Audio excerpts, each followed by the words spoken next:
Good evening, race fans, and welcome back here to the CIL, the finale of the road season, as we head out to Spa. Joining me up in the booth tonight is John D. Price, and once again, back for another week is Michael Kaholich also joining us. And John, we have a good one on tap here tonight. Yeah, man, out here at Spa in the hills of Belgium, a very famous track, a lot of history at this track, about 4.3 miles long, and some nice weather for these drivers out there tonight. 69 ambient temp and a 89-degree track temp. So that's massively going to help out these drivers that might be struggling for grip towards the end of the race as those tires wear and those fuel loads come off and the balance shifts around on these cars. That's going to play into their favors, I would think, pretty well, and definitely looking forward to this one quite a bit. Hopefully, we can put on a better show than what Formula One had this year when they made the attempt to go to Spa and ultimately got rained out. But looks like no rain in the forecast here in iRacing tonight. And of course, Jarrett, it's the finale. So all the guys that are fighting for those last final positions inside the championship are going to put it all on the line here. And speaking of battles, it looks like Sean Campbell's just run away with this championship. He's got 65-point gap to Thomas Toomey behind. So that's the championship done and dusted as far as that top position is concerned. But those battles further on down the pack are not yet decided.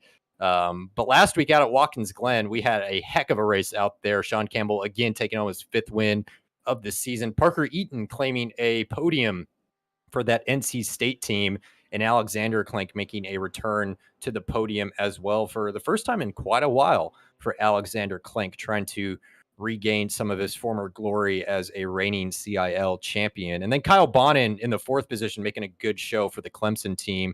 And then Cohen Evans quietly making his way into that top five position again, Jarrett, in that IUPUI Porsche with that fantastic livery on it that we normally see as well. But definitely going to be a good amount of battles late and all the way through the race, I think, and definitely looking forward to this one, Jarrett.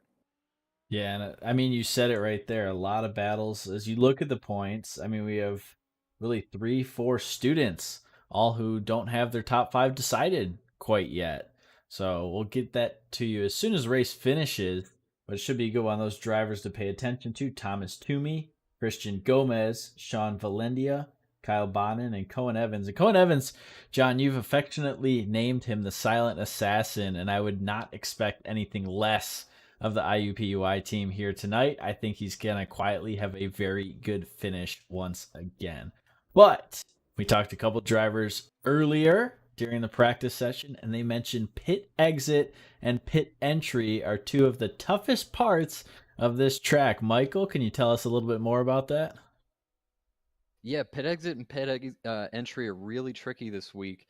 The pit entry is really it's a weird angle as you're coming in, and of course you want to get into the pit lane as fast as you possibly can, and this is just before that, so there's not quite any speed limit there, and it gets really tight. It's really, really tight on entry, and you might actually see some drivers just absolutely nose into the outside wall. You might see them clip the inside wall, and it's gonna be tough, and it's gonna be funny to watch, I'm sure.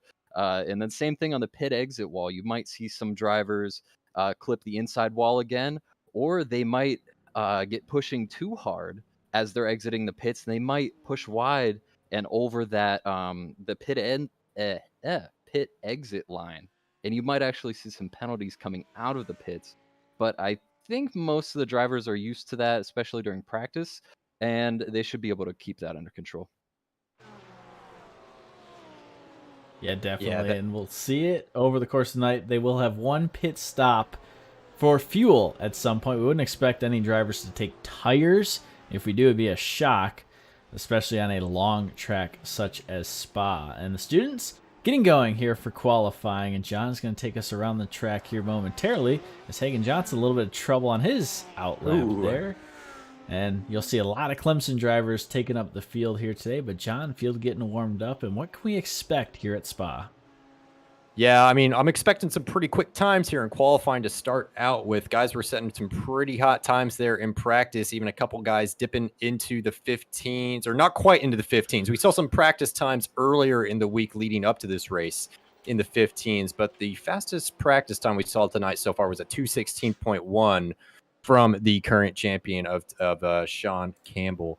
So it looks like guys are getting these tires warmed up there. That outlap can be kind of tricky here, Jarrett, with that tire warm up. Eau Rouge is flat even on that outlap, but just barely. You really got to keep that steering as neutral as possible to try to keep that car balanced through there. But guys out there trying to get set up for this lap right now. Looks like Toomey is leading this sort of 4-car train with Cohen Evans behind and then Christian Gomez just behind him. That's not going to work in Toomey's favor in qualifying. The draft is pretty effective here. A lot of long straights. You're going to hit 160 miles an hour at 2 different parts across this lap, including the one we're about to hit here, which is into the bus stop. But we'll see how Toomey chooses to set up this lap. So we're going to go on board with him here. And so into the bus stop, hard on the brakes, and then takes that apex curb. And now he's going to start his flying lap into first gear, second gear, and then across the line just there to start that timer ticking. So aiming that car over to the left-hand side of the track, looking for that 100 board there on the left, hard on the brakes, down to about second gear into first. And McLaren hooks up with that apex curve very nicely and uses just about the perfect amount of track there on the exit. Track limits in effect. You cannot run wide past that red and white curb on the outside. Now setting up for one of the most famous corners. Eau Rouge going to be flat the throttle in the entire way through this minimum speed of about 145 miles an hour through that corner. A lot of vertical load going on, a lot of lateral load as well. And then swinging back across to get set up for Lecumbe, a tight right-left chicane that you take pretty quickly here. So looking for that curb on left-hand side, going to brake just as that curb starts down to third gear. Take a good amount of curb there on the entry. Take a good amount of curb there on the left side as well. Then swing that car back over to hit this downhill section. Very tricky braking for this next corner. We're again going to look for that curb on the left-hand side. Down to second gear. Get the car turned in early. Got to be patient here with the throttle. If you pick it up too fast, it's going to understeer wide. But Toomey manages it absolutely perfectly. Then gets it turned in for the no-name corner. Could use a little bit more track there on exit. Left a little bit on the table with that. But then down to a very tricky corner on entry. Pouon. So down to fourth gear. Get it turned in early. Then try to get to back that throttle as fast as possible. Toomey choosing a rather tight line through Pouon, and now down to turns 13 and 14. Again, looking for that left-hand side curb to start the brake action. Just about meets up with that apex a little bit wide off of it, but then does a pretty good job meeting back up with that left-hand corner as well. And now onto Stavolo. Tricky corner that sets up a long run of full throttle action from here all the way down to the bus stop. So just going to run out wide, and now it's just keeping that tire scrub out of the equation, keeping that maximum speed that you possibly can, finding that shortest path possible between the corners here. So just looking to meet up with those apexes nice and smoothly. And now through Blanchimont, gets it turned in nice and early, stays flat in the throttle, uses just a hair of that that exit curb. Now get it swung back over to the left. Early brakes here. Don't want to overshoot bus stop at all. Down to first gear. Nails that first apex. Well done to Toomey there. Nails the second one as well. And gets a clean exit out of the bus stop to start this lap. And we'll see what that puts up his time at, a 16.9. But it looks like Kyle Bonin actually beat him by about 8 thousandths of a second. Sean Valandia actually going to the top of the students list there with that 16.8.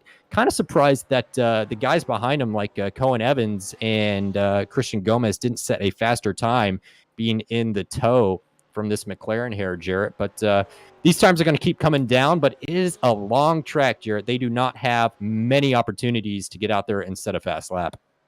And that's what kind of makes it tough is these guys, you said it, they have one shot, maybe two well, they have 2 laps, but it's going to be tough to get 3 in this time, especially with this group qualifying where you just kind of want to find the space. As you see, Hagen Johnson, Alex Jensen, and Thomas Crump going to be the next 3 to cross your start-finish line. That'll go across the bottom of your screen, a green indicating a personal best sector. So are they improving or not improving on their previous lap times? And if you see purple, that means it's the fastest sector of the field. Pay attention if Sean Campbell gets back out on track for another lap, as he's currently sitting at a 2:15.825. Oh That's gosh. 0.4 of a second faster than second place. Wow, guys. That's an insane time. And Michael, you know Sean pretty well, having raced on the same team with him. What can you tell us about his strategy and how he's managing to just extract this incredible pace from these cars week in and week out? Well, with Sean's pretty young, but Sean is a very mature driver. So when he's out on the track, in Discord, he can be a little bit, you can kind of tell how young he is, but when he's out on the track, he's a very, very mature driver, and his strategy is that of a seasoned veteran. Sean is planning everything. He knows exactly what he's doing, exactly how to get the car where he needs it to be, and it's really impressive to watch him drive. And when he's out there doing his thing, he's pretty much unstoppable. Yeah, can't agree more there. And not only is he unstoppable when he's inside the car, but also in creating setups for these cars. He's pretty much a master of that as well. He does an amazing service to the rest of the drivers in this field by driving all 8 of the GT3 cars each week and building a great starting point for everybody to use as a setup going into all the races. And so for the guys that maybe have a little bit less time on their plate to work into the practice for these races, they have a great starting point as far as the setup of these cars. Because, of course, these GT3 cars, no shortage of setup options. You can change the high speed, low speed damper settings, rake angle, ride heights, tire pressures, the caster camber, and the rest of it as well. So it can be a little bit complex for some of the guys to get a good setup here. So Sean Campbell does a great job and a huge service to the rest of the field by taking some time out of his day to get those setups nailed down. So looks like throughout the rest of the field, Alexander Clank is second in the students. Avery Walker in that lap for the alumni, absolutely nailing that, though still 4/10, like you mentioned, Jarrett, off of Sean Campbell's time. Nick Daly in there with a pretty good time for the alumni as well, in the 4th overall position currently. But yeah,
most definitely. And Michael, I learned a very, very random fun fact about the nice little town of San Angelo. Been out there actually before to visit it.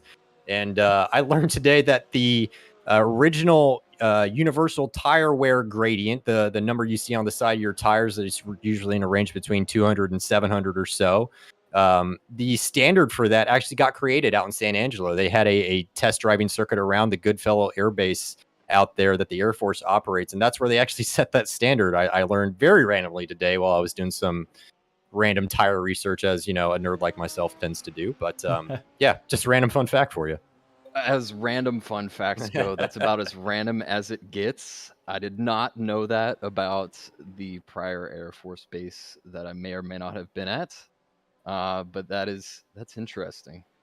Yeah, when I first read that, I thought they said something about San Angelo in the document I was reading. I'm like, oh, surely they use the big Goodyear test facility that's just up there to the northeast of San Angelo. But nope, it was around Goodfellow. So I was surprised to read that, as the checkered flag flies here in qualifying. And so anybody still on a lap will be able to complete their lap. Looks like Toomey still has one more lap in the bag and is pushing hard on this one. Hagen Johnson on your screen there at the moment in that number 7 Mercedes. All the German car fangs are going to get angry at me now for that one. And now all the nice bright gold nose of that McLaren just behind, trying to finish up his lap as well. I think that's going to be Sean Valandia. So switching out the Porsche from the McLaren at Spa here tonight is that UCLA man, and trying to work that toe off of Hagen Johnson as well. So we'll see if Hagen can improve his time and get any closer to that absolutely crazy time of a 15.8 that Sean set down, as Valandia is actually apologizing there to Hagen for kind of blocking his corner exit there. And Hagen not too happy with that lap, I'm sure. 220.1. I know he had a little bit more pace in the bag than that one, but yeah, Hagen's not too happy with that. And you know what actually happened? Whenever we were on board with Thomas Toomey, that first lap that he put in, we saw that Cohen Evans didn't put a time in, and Chris Gomez didn't actually have a very good time. What happened is that Cohen Evans actually cut the top of Eau Rouge, or is that Radeon actually? Crap. But he actually cut that, so he got a slowdown, and Gomez was in the draft of Evans, so he lost that. But the two that benefited from that were actually Kyle Bonin and Sean Valandia. They still had the draft of Gomez, so that's why you saw them put in better laps than Gomez. And Evans actually finally got a lap in that's pretty solid. Yeah, very interesting. Good eye there, Michael, catching that. So wasn't particularly surprised, especially, I've said it multiple times throughout all of the seasons of CIL.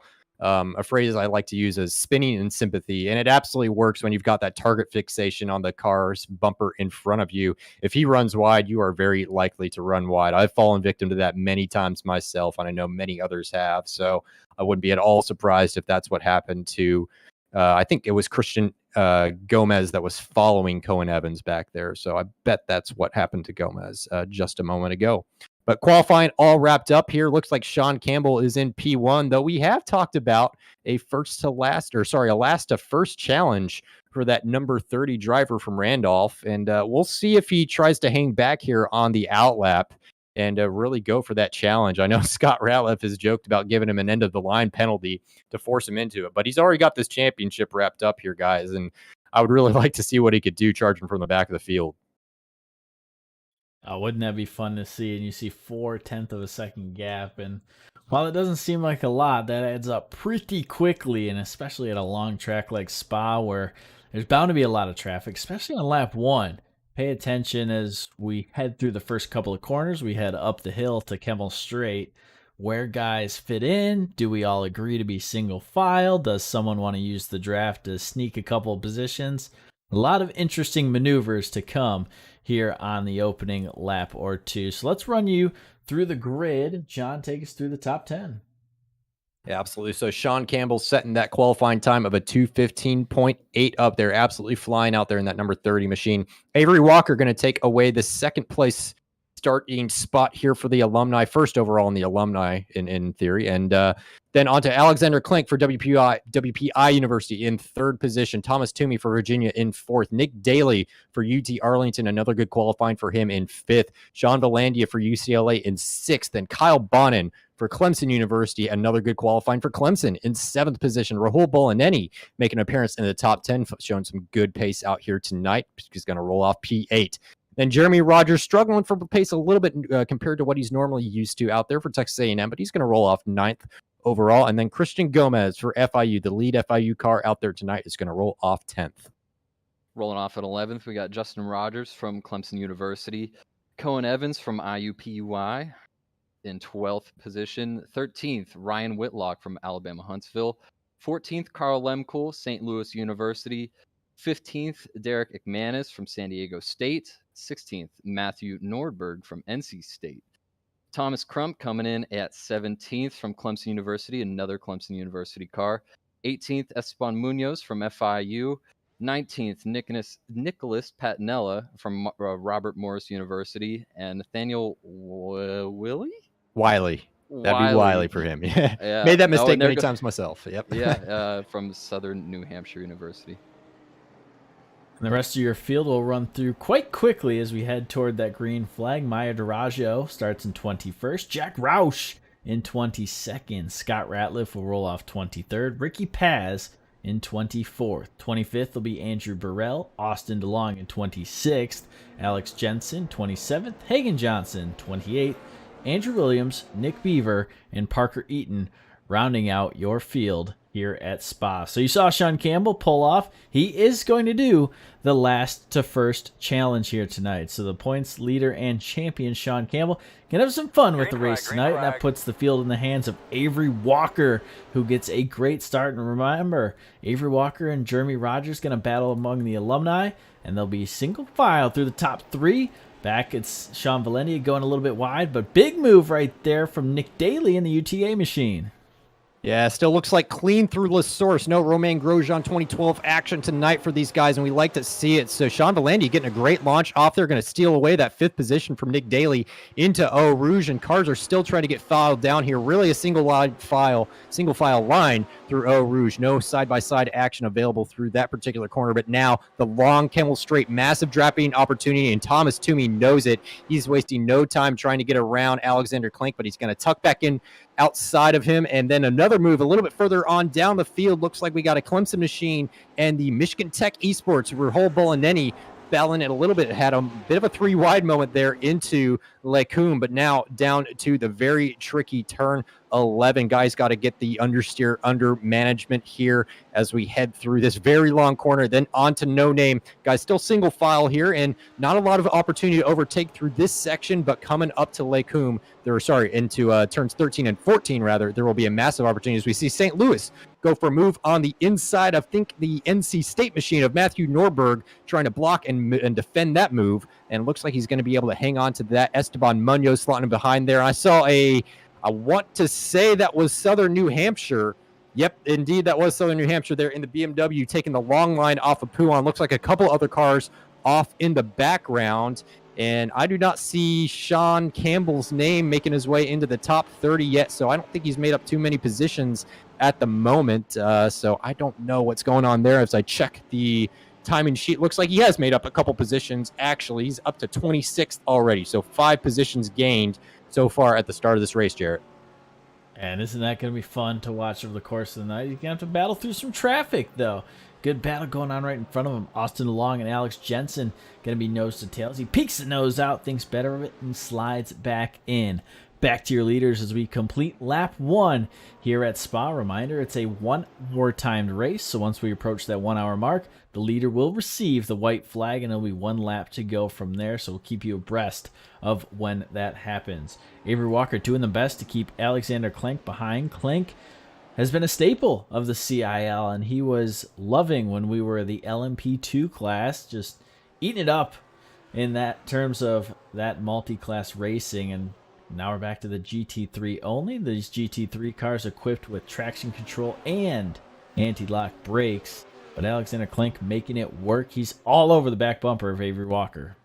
Yeah, massive draft coming down this Campbell Straight. Alexander Klink wants to put a car between him and Thomas Toomey, but Thomas and Avery are teammates in effect. While Avery is an alumni and Thomas is a student, they both know that, and they know how to work that strategy to their advantage. So I wouldn't at all be surprised to see Avery help Thomas to save a little bit of fuel here tonight, if anything, and keep giving that draft to that McLaren back there. But now he's having to defend from the UCLA charging McLaren just back behind him with that bright gold livery on the front of that McLaren, but nothing doing for the UCLA man just so far, having to slot in right behind into 4th position. But of course, that would be 3rd for the students, which is still a great finish there for Sean Valandi. And these points are critical between some of these drivers. I believe Cohen Evans and I'm going to screw it up here as I quickly hop over to my timing sheet. Looks like Cohen Evans and Kyle Bonin are tied at 88 points. So at the moment, Kyle Bonin behind Cohen Evans, I think, on track. No, Cohen Evans has really fallen down the field there in 23rd,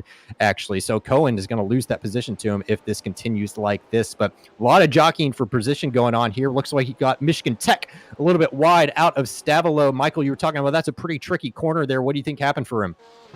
I think he just got on the throttle a little bit too early, coming into the corner, maybe a little bit earlier than would be. You want to kind of get on the throttle before or at the apex. Maybe he jumped on it too much. Maybe he didn't quite get the car slowed down before corner entry, and then it just pushed him out into the gravel.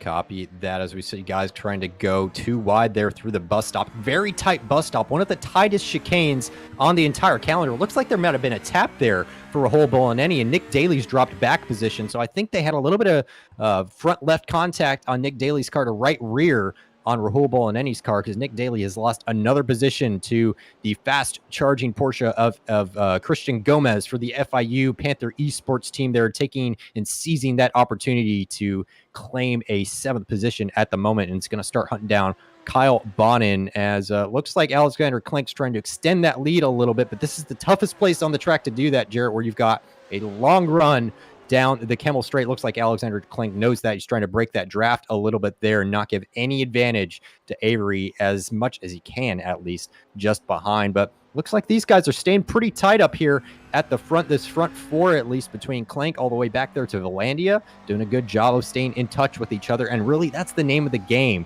because the undercut here, guys, I expect to be pretty powerful. Was that a Panther Esports team car that we had dumped off in the gravel back there? This is Christian Gomez that we're on board with. No, oh, Christian. no.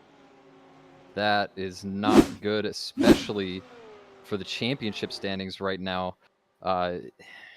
He's only 4 points ahead of Sean Valandia right now, and that puts Sean Valandia in an amazing spot. Although Christian Gomez was pretty far up there, now Sean Valandia is going to have quite the gap in the points. We'll take a look and see how he managed to get that. It looks like Rahul turned in, wasn't expecting Christian's nose to be in there. Looks like Nick Daly got caught up in that as well. So 3 cars off into the gravel. Michigan Tech, UTA, and FIU all off on the gravel, into the gravel on the outside of Lake Coombe. So an unfortunate moment for those 3 cars. I don't know if that move was on for Christian Gomez, if I'm honest, guys. That was a bit of a late dive up the inside. I don't think that spot was really going to be there as we get a little bit higher up view of it. So keep an eye on that black Porsche there and see what that move looks like for him. So he goes to the inside there, and I don't know, man. I don't know on that one. For any fans of Randy Pobst that might be watching, they know about this. That might have been a little bit of vortex of danger there. You know, the driver ahead isn't really expecting you to put your nose in. He doesn't quite see Christian put his nose in there, and I think I think you're right. That move just wasn't on. Yeah, so unfortunately taking out the Michigan Tech car and UTA in that process as well. So that has dropped Nick Daly down to 13th in the field at the moment. Sean Campbell, guys, all the way up to 15th already. So we see Carl Lemkel getting it wrong on the entry to Pouan. In my track notes for the night, the entry to Pouan noted for a difficult time with car rotation, especially in that McLaren, I've been told, has a tendency to really want to rotate on the brake, especially on a trailing brake application. So I think Carl falling victim to that. So now on to Sean Campbell on your screen here at the moment. And he is about 13 seconds off the lead. So making great progress, only 4 laps in, and he's claimed close to about 15 positions up to this point, as he's going to put another move on Nick Beaver going up the inside into Lake Coombe. No problem for Sean Campbell to get that move done. And now onto the bumper of a damaged BMW just in front. I imagine he's got this car and this move done by the end of the lap, Jarrett. Yeah, and isn't it fun to just watch him cut through traffic like this? I think Nick Beaver, might have given him that position a little bit. You saw him tap those brake lights, maybe signal, hey, take the position, I'll hop in behind. Maybe try to learn something. Drivers sneak behind Sean Campbell, and Sean Campbell, we've mentioned, he provides a bunch of setups for the guys, and they can tune to their liking. Being an open setup, they can change anything about the car that you can change, and Sean does an excellent job of providing these very quick setups, and it's the setup he's using. So he has no competitive advantage. He says, this is what I'm running, try and beat me. And I tell you what, Michael, week in and week out, he just proves that he is a very quick driver and, frankly, the best on the CIL roadside. Yeah, he's proven time and time again he's one of the best, or the best, on the CIL roster right now. And I actually tried this exact setup that he's running right now in the Audi at this track, and it's a fantastic setup, I gotta say. Being on the same team as him, I've tried some of his past setups, and they've been a little bit hairy. I think we've brought that up before. And man, he's really toned them in as he makes another pass into the chicane. What is this, 13th position now? And yeah, the setup that he's running, actually, I think a lot of people could drive it with almost no problem.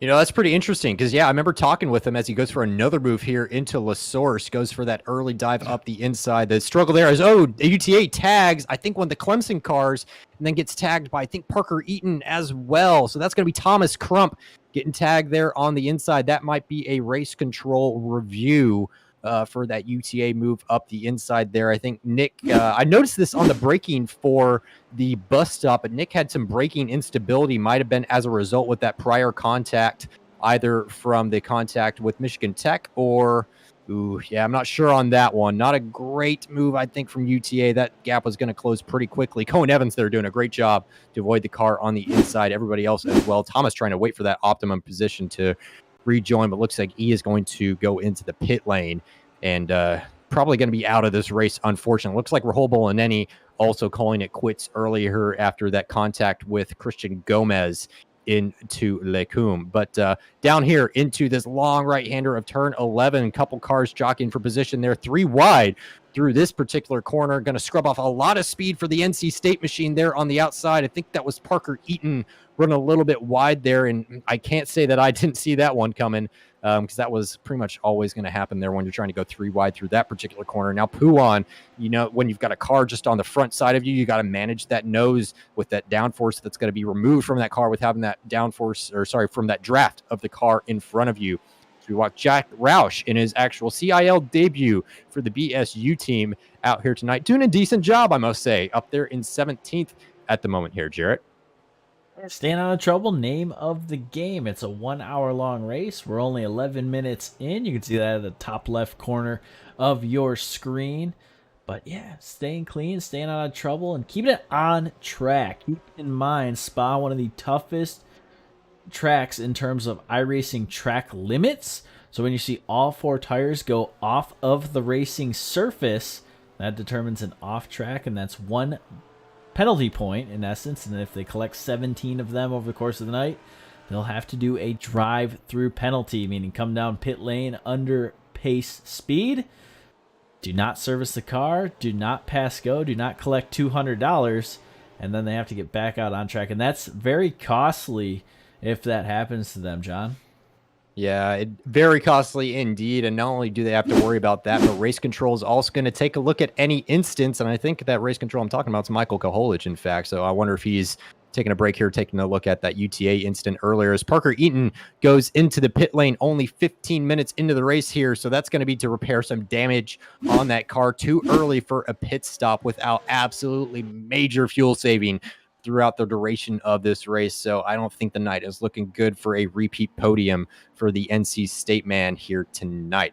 And so a little bit further up in the field, looks like Thomas Toomey has overtaken his teammate Avery Walker to put a Sean Valandia just in a car between him and Sean Valandia here, as he's got Alexander Klenk to go hunt down. Thomas Toomey has finished on that P2 step of the podium at most races this season, Jarrett. And I know that he can smell blood in the water. He wants to go after Klenk and get that move done. But Klenk, 2.5 seconds up the field, is absolutely flying here tonight. This is the Alexander Klenk of old that we're used to seeing, just sort of running away with this race. And we'll see if Toomey can catch him up there, but that gap doesn't look like it's falling too much.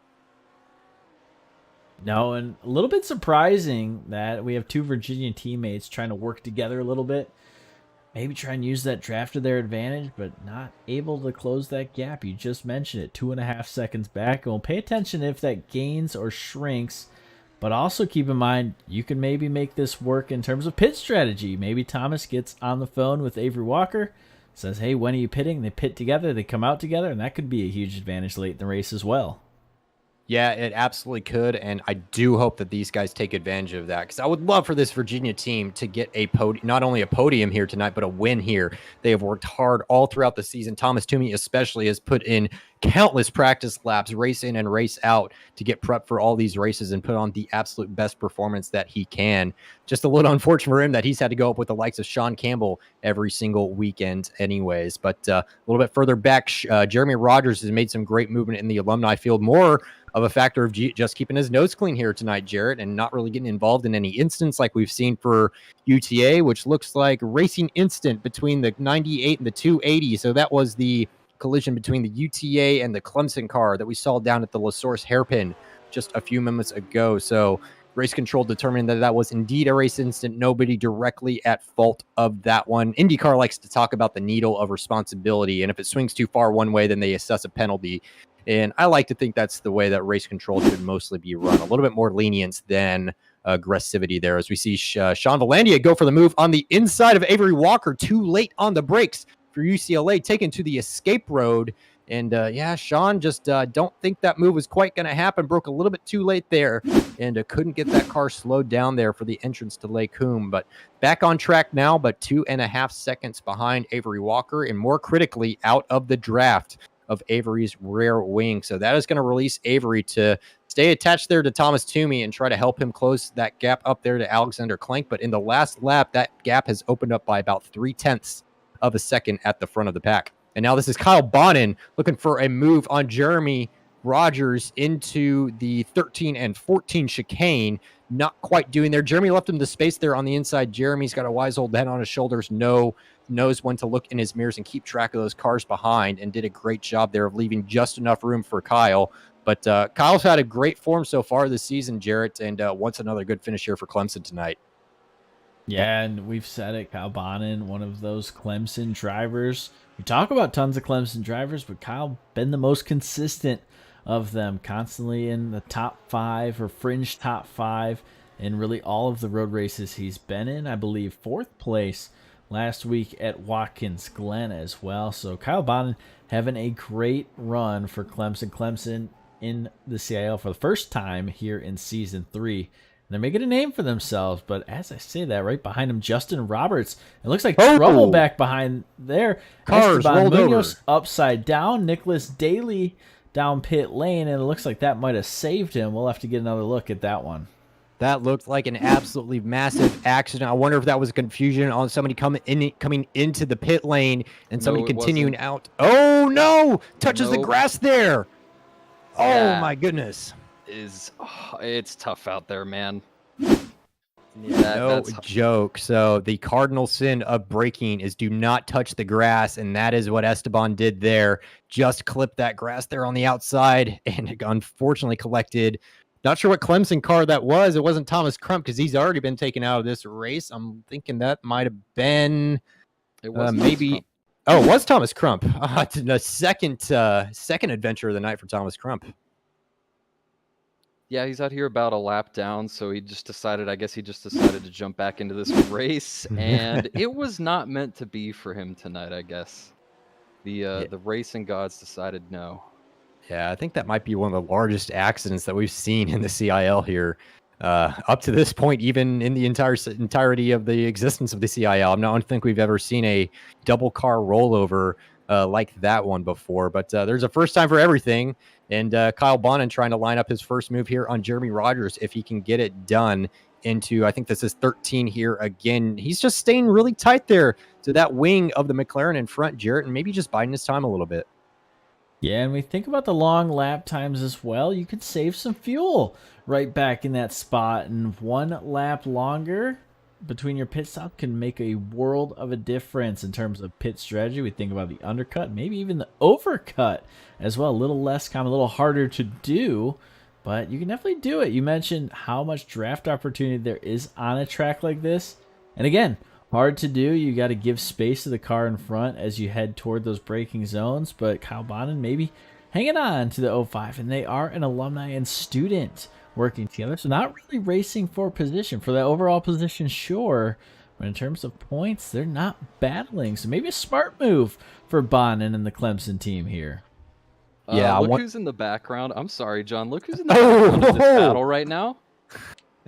Good call there, Michael. That's Sean Campbell on the screen, Randolph Community College, making his way all the way up to 7th. So what did we check in with him? Around lap 5, and I think was in 13th or 14th at the time. So claiming 7 positions in about 3 or 4 laps in that Audi. Incredible. Jesus Christ. I can't even believe what I'm watching right now. I mean, we said last to first challenge, but I didn't think it was even possible. But the only downside here, Michael, is I think Sean's probably burning a lot of fuel to make this strategy work. So he can't take advantage of what he's done in past races and really save that fuel. So this is just outright pace that Sean is laying down here. And you know what? I think he can do it. We've seen him. He can lay down some absolute outright pace right now. I don't think the fuel strategy matters whatsoever for him. He's putting it all out there, and I think he could make up a whole bunch more time past this. Lap 1 to 3, he made up 5 positions every lap. It slowed down a little bit, but here he comes. He's in 7th place.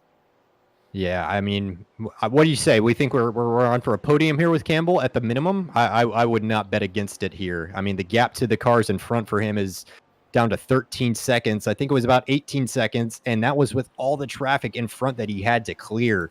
So Jesus Christ. I mean, we talk about, talent here in the CIL, and I mean, Sean Campbell putting it on display in an expert form here tonight. He's got an I rating over 5,000 for crying out loud. And for anybody that's unfamiliar with how I ratings work in iRacing, a 5,000 level I rating is extremely high. That probably puts him in the top, I don't know, 0.25% of the entire iRacers in the entire world, if not higher than that. So a pretty strong resume for Campbell, and putting it on display here tonight. No question, or no, I mean, not at all concerned as to why he's sorry, what am I trying to say here? Even what I'm trying to say is he's being looked at it by a lot of different esports teams out there, and for very good reason indeed. This gap to the Kyle Bonnen's car in front is closing down fast, and he's going to make a move here, I think, within the next couple of laps on him. But it's only going to get harder from here on out, Jarrett, as all the cars that are easy to overtake are pretty much behind him now, and it's all the tough guys in front. And I think that's what's going to be interesting. Has he used his stuff? Has he saved enough to battle these guys? The Sean Valendias, Avery Walkers, Thomas Toomey, and Alexander Clank. I think Clank maybe has extended the gap far enough that he'll be able to hang on.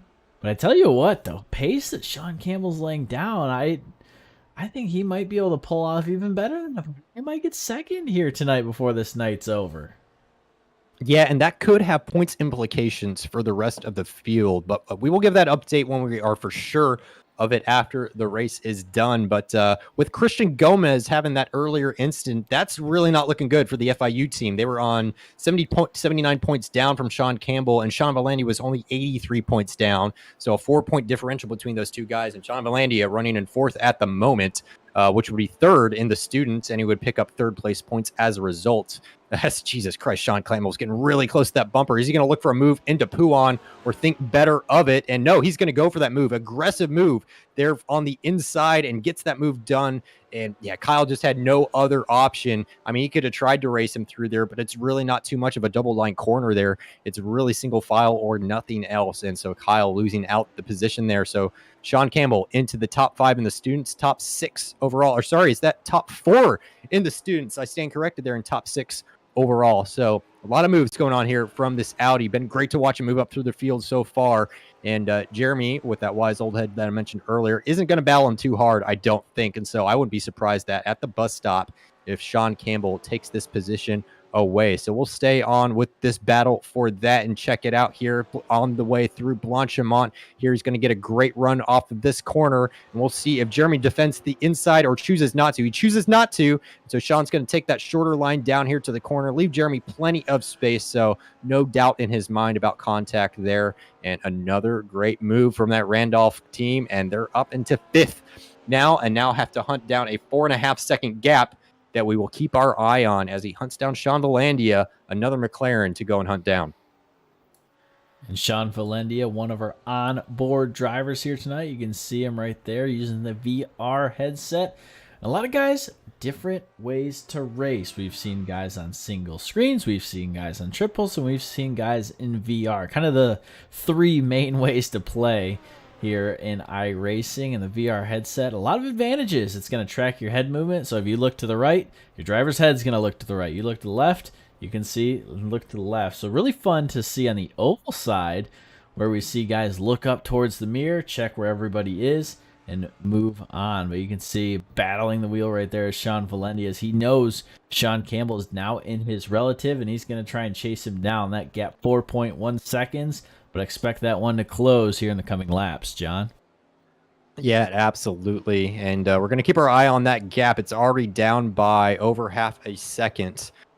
So we'll keep an eye on that as it continues to fall here. Only lap 11, not even halfway into this race yet. Just 25 minutes covered. And so plenty of time left. And maybe Sean Campbell goes for an alternate strategy. That pit window is probably just about opened up now. But with an open track just in front of him, I think he probably wants to set fast, clean laps. And so I wouldn't be at all surprised if he stays out as long as he possibly could and runs that tank just about dry in that car. But I don't know, Michael, what are your thoughts on a potential alternate strategy for Sean Campbell? He's not, the super, a major risk taker out here because he doesn't generally have to, but in this sort of position, does he go for something different?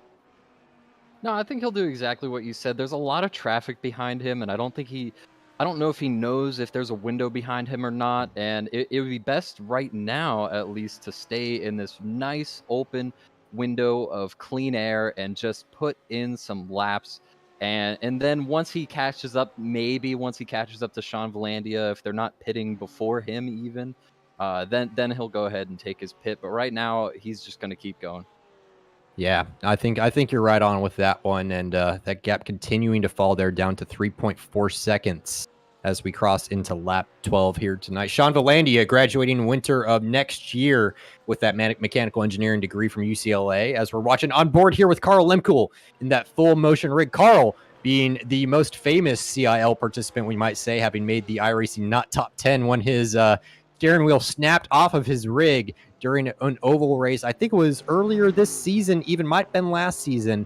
But a crazy ride on board with Carl for that instant there, as that motion rig's given all the feedback in the world as he slings this McLaren through the twists and turns and elevation changes present here at Spa. Unfortunately, I don't have all that elevation numbers like I did for Road Atlanta, but I would assume it's even more than Road Atlanta. Road Atlanta was something like 180 feet of total elevation. I wouldn't be surprised, Jared, if this is closer to 300 feet, more of a roller coaster type track than anything else out here, as he gets it hooked up pretty well there through Eau Rouge and is hunting down, I think, Penn College just in front, Austin DeLong, trying to keep that number 22 Porsche in front of the St. Louis University machine.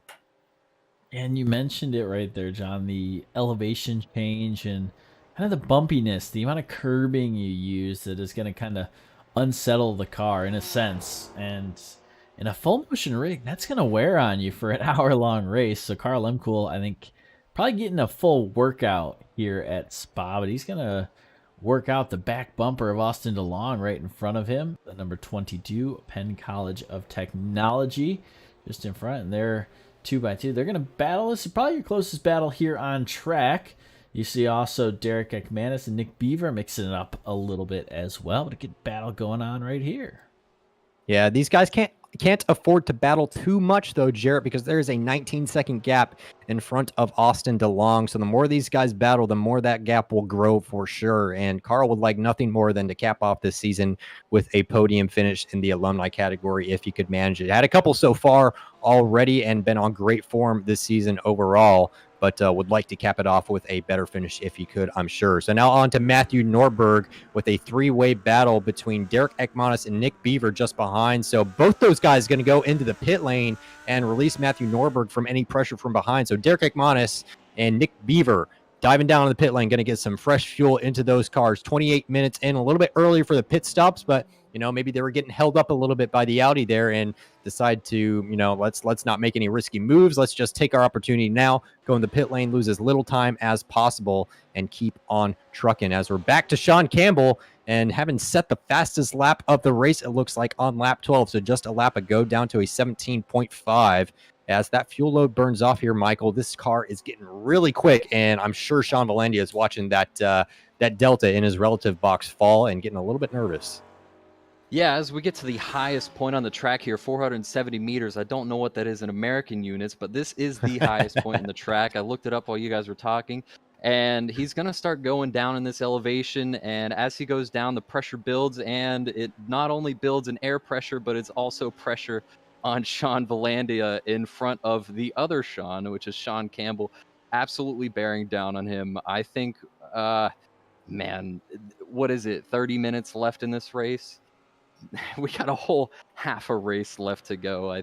We're going to see a pass here, maybe in the next, I'd say 2 laps, maybe two laps. Yeah. I'm giving him the benefit of the doubt here, man. I mean, when you put a guy like Sean Valandia under pressure, when you're Sean Campbell behind, I expect Valandia to get a little bit nervous and maybe start to overdrive a little bit. Sean's been doing a great job so far this season of doing exactly the opposite of that. But dude, I can tell you, if I had Sean Campbell behind me in my mirrors, I would be freaking out in that driver's seat. So we'll keep an eye here. Maybe we give Sean Valandi the benefit of the doubt, but we're on lap 13. I think by the end of lap 15, if he's not already on his rear wing or alongside, he will be extremely close.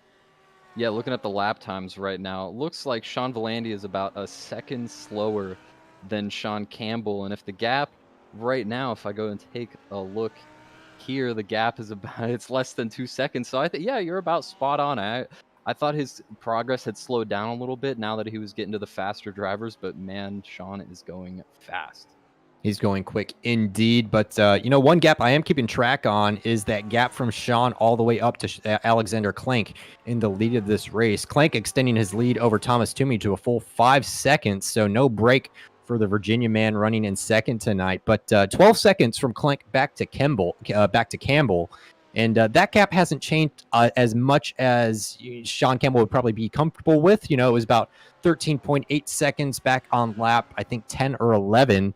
And so that gap is falling, but the question is it falling enough for him to challenge for that lead right at the end of the race? But, we've got over half the race left, and nothing is out of the question. Looks like Kyle Bonin has made the move on Jeremy Rogers a little bit earlier on. I wonder if that was into the La Source hairpin or maybe into Lacombe on this previous lap. But either way, that Clemson driver is now released into the top 5 of the students.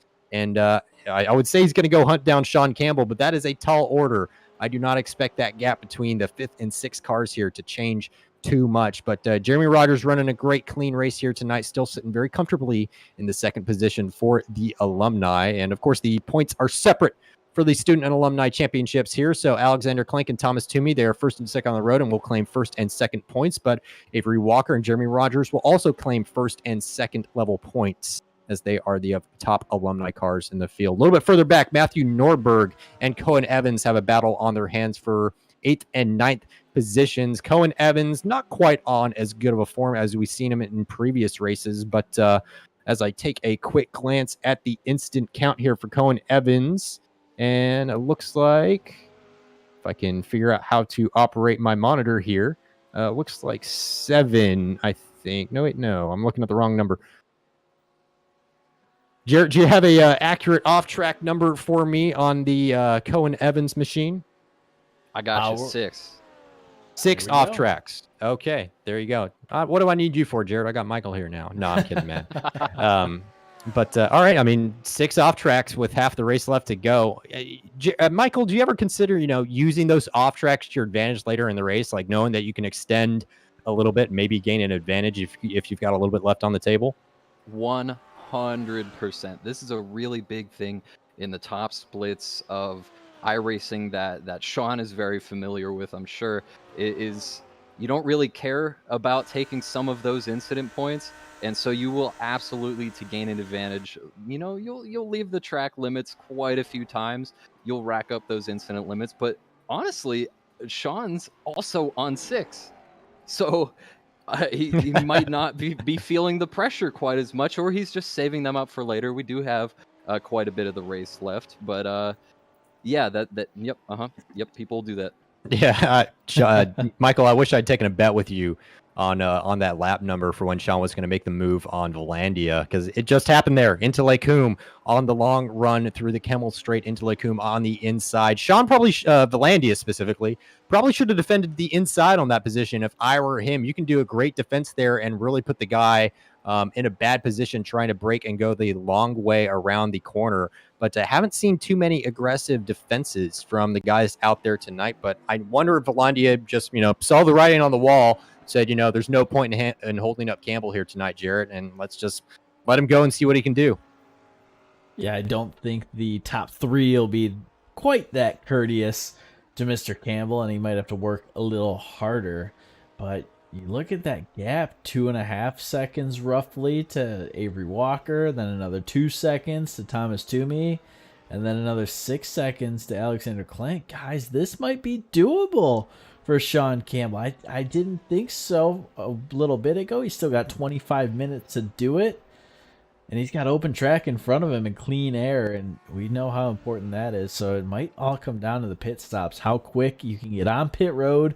We heard Michael talk about how tricky pit road entrance is here, and it puts a little more in the driver's hands with being able to get back on throttle after you make that left-hand turn, that little bit of distance in between the kind of track exit and the pit road entry, that official timing line that starts pit lane. So I think we're going to have a battle on our hands pretty soon.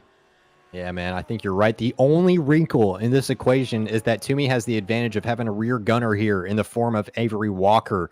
And I bet that Toomey and Walker are on comms together, and Toomey's saying, hey, you know, I'm watching the same relative that you're watching, and I know Campbell's coming up behind us really quickly here, so you'd be doing me a huge favor if you could put a big move onto Campbell and try to defend that position for as long as you can. So we'll see what happens there as these two Audis close in on each other. But yeah, let's keep an eye on that Virginia machine, as it looks like I can't quite tell which portion that was that dove into the pit lane, but that is released.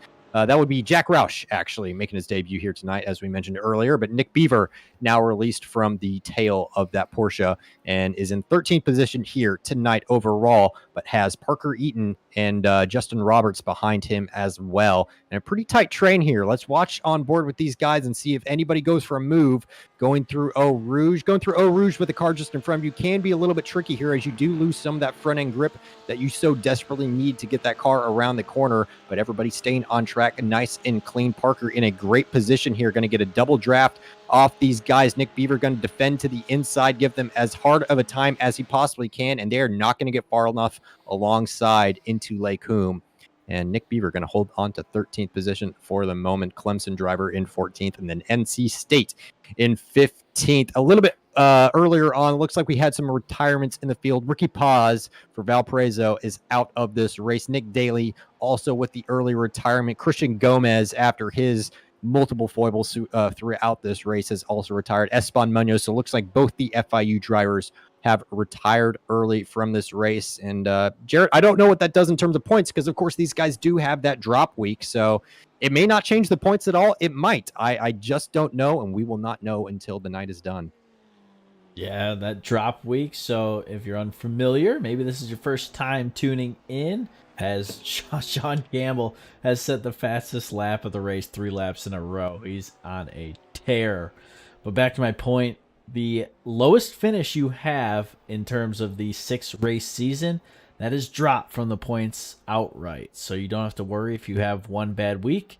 The other 5 are counted toward the points total. So your top 5 finishes over a 6-week season are what count. And we do that just because, hey, sometimes life happens for these students. Sometimes an exam pops up. Sometimes you just need a study day, and you can afford to miss a race with that drop week and not drop all the way to the bottom of the points. But I tell you what, it makes for a little bit of fun and fireworks down at the end, as guys are trying to guess how many points they need, where the guy behind them sits in the points. We mentioned a pretty tight midfield in the student category. Michael? Very tight in the student category, and this retirement for Christian Gomez is actually really huge, because last week he didn't have quite a smooth weekend either at Watkins Glen last week, 2 weekends ago, and retiring from this race, he might lose that 3rd position in the championship tonight, guys. Yeah, we'll have to check in with him and get his thoughts on that after the race. But, you know, Michael, I think I see an opportunity here for Campbell. He's 1.1 seconds off the bumper of Avery Walker. If Avery gives him a hard time, I would not be at all surprised if Campbell goes for the undercut and pits before Avery to try to avoid any entanglement there with the Audi just in front, and try to, you know, avoid a battle on track and make the move in the pit lane if he can do it. And I think if there's any guy that can do it, it is Sean Campbell. We'll see. I've got a little birdie in my ear, and I heard some comms between Avery and Thomas Toomey that next lap it'll be 19. Thomas will be pitting, and so it sounds like Avery and Thomas might pit together. Maybe they might split to Leaders slow on up pit Sean road, Campbell. guys. Okay, Yeah, clanking leaders pit on lane. road. And so does Avery Walker. So a little bit of a split here. So this is going to release Sean Campbell. And so we'll see where these pit stops feed out here. But Toomey has stayed out, just like you accurately predicted. So I'm guessing you've got the driver comms in your ear here tonight. But Toomey out there, he's got a 3.3 second gap back now to Sean Campbell, who is into second position on track. But of course, these guys have yet to pit. Jeremy Rogers also staying out, trying to gain whatever advantage that he can. Matthew Norberg staying out as well. Looks like Cohen Evans and Kyle Bonin, Sean Valandia have also taken this opportunity to come into the pit lane. So a lot of action going down there in the pits at the moment, Michael. Yeah, this is honestly really surprising because you were talking about it, how they could have used Avery Walker as a little bit of a rear gunner. He didn't nearly have the pace as Sean Campbell, but he definitely could have slowed him down quite a bit. And especially with this gap to the lead closing rapidly, that would have been huge. Maybe Avery Walker just didn't have the fuel mileage to put it to Sean and hold him up a little bit, but man, that would have been a great idea. Yeah, I think that's a missed opportunity for this Virginia team. And they talk about it all the time in F1. It's one thing to catch the car, it's another thing to overtake it. They talk about needing about a second to a second and a half advantage over the car in front to successfully execute an overtake. I don't think that gap is as big in these GT3 cars here, but either way, I'm sure Sean Campbell had that pace to get that move done either way. But if Avery could have held him up for even just a lap, that would have helped out Thomas Toomey massively. Because now, of course, Toomey and Campbell, separated by 3 seconds, are on whatever that same pit strategy is. So it's looking good here, guys. It's looking really good here for Sean Campbell for, at minimum, a podium position overall. But even at better, I think he can pull off the win here. We've got 20 minutes left in this race. And Clank had, what was it, a 7-second lead over Toomey. So that would be just about under a 10-second gap back to Campbell overall, a net gap, if you will. And so we'll keep an eye on that as now we go to, looks like we're on board with Cohen Evans and Parker Eaton and Nick Beaver having a three-way battle here for the top 12 positions at the moment. Cohen Evans sitting just behind Justin Roberts there, as a matter of fact. Thomas Toomey and Campbell onto pit lane at the same time, coming in here, get fresh fuel in those tanks. We'll see who wins the race off the pit lane. Jeremy Rogers also coming into the pit lane right now. It looks like they'll try to come out at the same-ish time as we see Alexander Clank coming onto the front straight here. So he's definitely going to retain his lead as Sean stops in his pit box right now. Thomas has been stopped for a little bit as he came in early. And if I could click back here, there goes Alexander Clank. Correct? Yep, he's going to be going down the hill as Thomas Toomey comes out of the pit lane, and Sean Campbell also pulls away. So now the race is on, guys. Yeah, race is on indeed. I think the question becomes now, how much do these two guys battle? Do Toomey and Campbell get into a big tussle here and try to keep the position away from each other? Or, do they both say, hey, we know what's going on here. Let's try to work it out and get after Clank here as best we can, because, of course, if they battle guys, that's advantage to Clank. He's 8 seconds up the road here at the moment, and that could be huge implications if these guys both battle it out. Yeah, John, you just said it. Advantage, Clank, and the gap when he came into the pits, just over 7 seconds, and now it's just over 8 seconds. So Alexander Clank had a good jump on Thomas Toomey and Sean Campbell, but that net gap was about 10.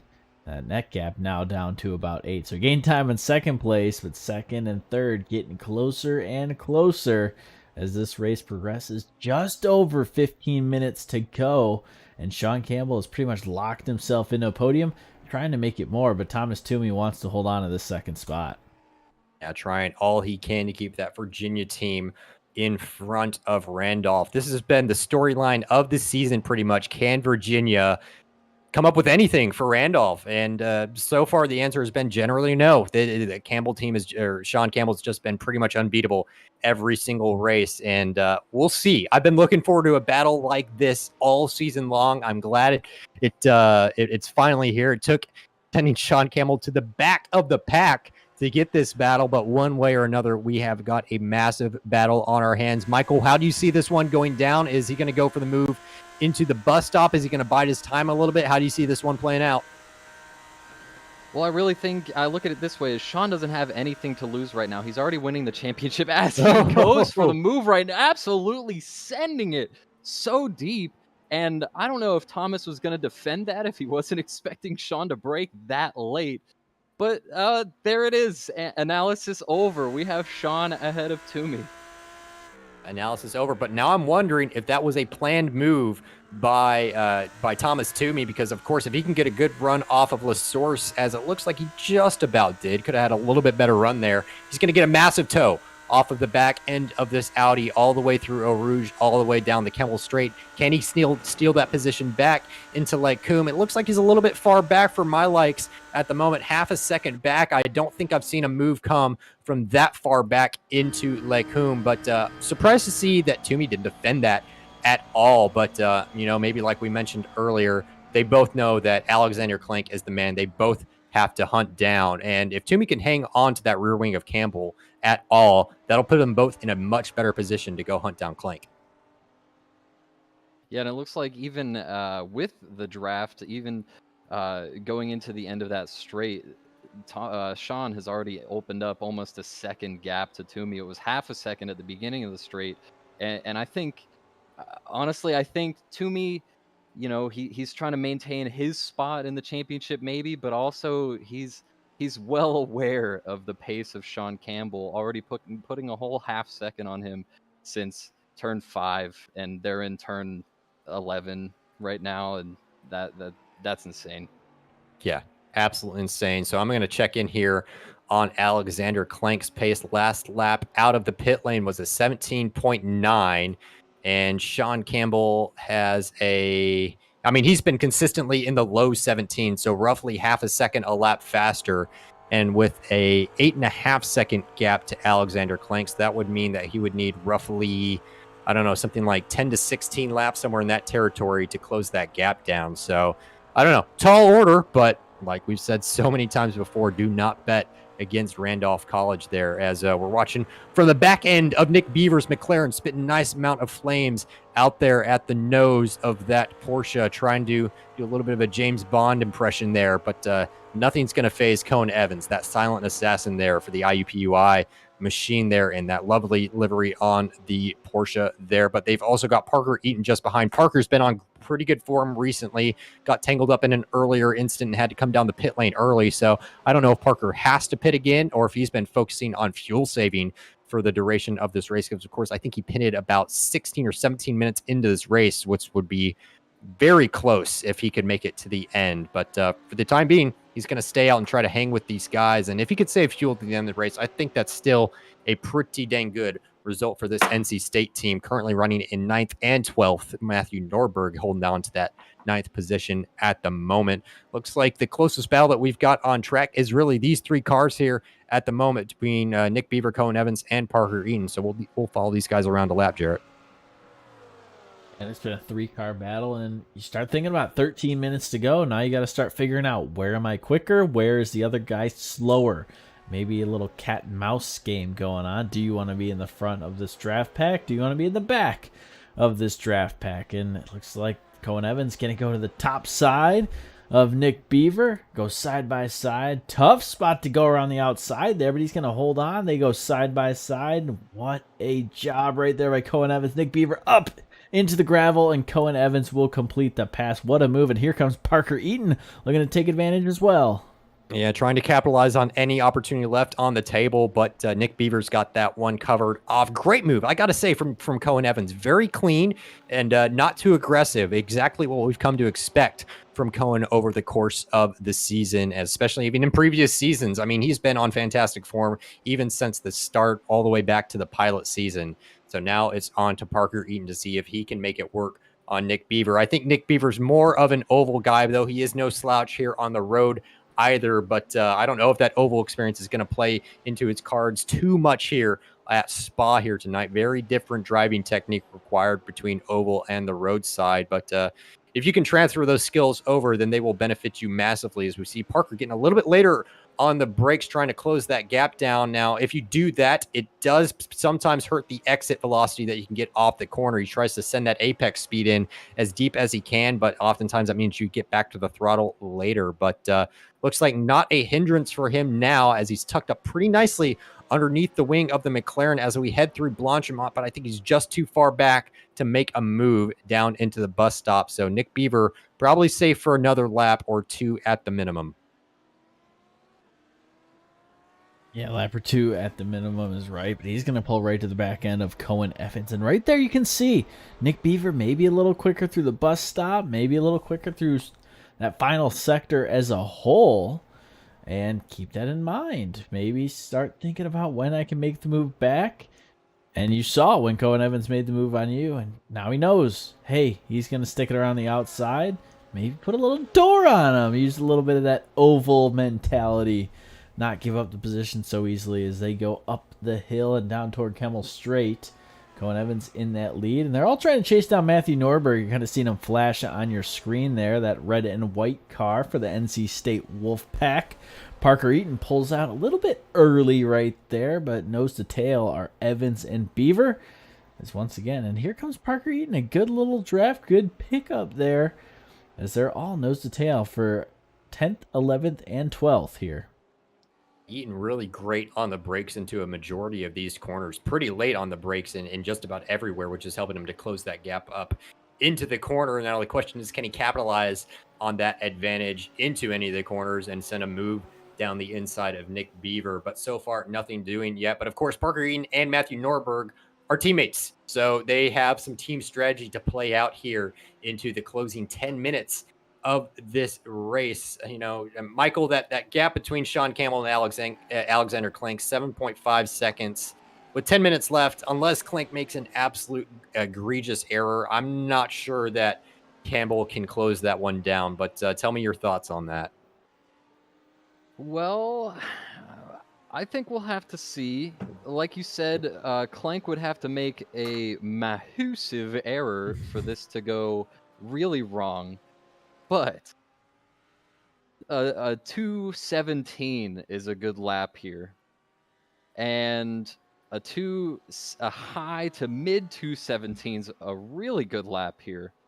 Sean in the past 3 laps has put in 2 low 2:17 lap times, while Alex Clank is still up high or even in the 2:18s right now. Sean actually putting the fastest lap of the race in on lap 20, 2:17.1. So Sean knows this race is on. Clank knows this race is on. We'll have to see. Yeah, that's fair enough, man. I think the challenge for Klink now is to manage that gap as best he can. It doesn't matter what the gap is at the end of the race, as long as it's more than 1,000th of a second or really a hair of a bumper at the end of the day. And so if he can keep it on track and keep it clean and just manage that gap to the best of his ability, then I think he can come away with a final win for the WPI team. And that would be great to see, a return to form for Klink. Jarrett, where's this pace been for Clank all season, man? We haven't seen him put on a performance like this for some time, but now that we're seeing again, I've missed it, I gotta say. Yeah, it's kind of that throwback Clank, that Austin Clank that we're used to in Season 1 and Season 2, where we were talking to him almost every single week. Hey, man, how'd you win that race? And it was always the same answer. I was just cool, calm, and collected, and kept the tires cool. And I think that's important here. As you watch the sectors on the bottom of your screen, Sean Campbell continuing to gain every time it's in the green. Sean Campbell is gaining. But I tell you what, that gap just around 7 seconds, we looked at the lap times. It's about half a second a lap. He's going to run out of laps. So Alexander Clank, if he knows that, the pressure's got to be off, and he's just got to ride it on home here, guys. Yeah, as we see the different sector times there, Campbell much quicker in sector 2. So that's really at the top of the hill after braking for Lake Coombe and on the way down through Puan. So he's putting in great times there in the more technical parts of the track, I would say. Clank not losing too much in the straights. Sector 4 also got some twisty bits in it as well. So Campbell's got those corners nailed. Clank probably not too weak on the straight line. But, Michael, something you mentioned earlier whenever Campbell made that move on Toomey going down the Campbell Straight and into Lacombe, I think, or maybe I've got that position wrong, but either way, no, it was down into the bus stop. And then that gap that he pulled on him all the way down the Campbell Straight. Do you have any insight onto the sort of wing angles that Campbell likes to run? Is he a pretty big fan of the low drag setup and just try to manage the balance of the car through the high speed corners? Well, these setups that Sean is using is publicly available because he put them out, like you said. So I'm sure he's comfortable with me saying he's got 3 wing on this Audi, and so that's really low downforce for these tight, twisty corners. But it helps a lot on the straight. It I don't think it's aero advantage that Sean has. I think it's mechanical advantage most likely, and maybe just flat out skill. Nothing against Clank because he's just dominated this race, but Sean has got something extra. So is that just down to mitigating that tire scrub through Eau Rouge so you can carry as much speed through Eau Rouge and Radillon and maybe getting a little bit better exit off of La Source, do you think? I mean, it's entirely possible. Maintaining the speed and not oversteering.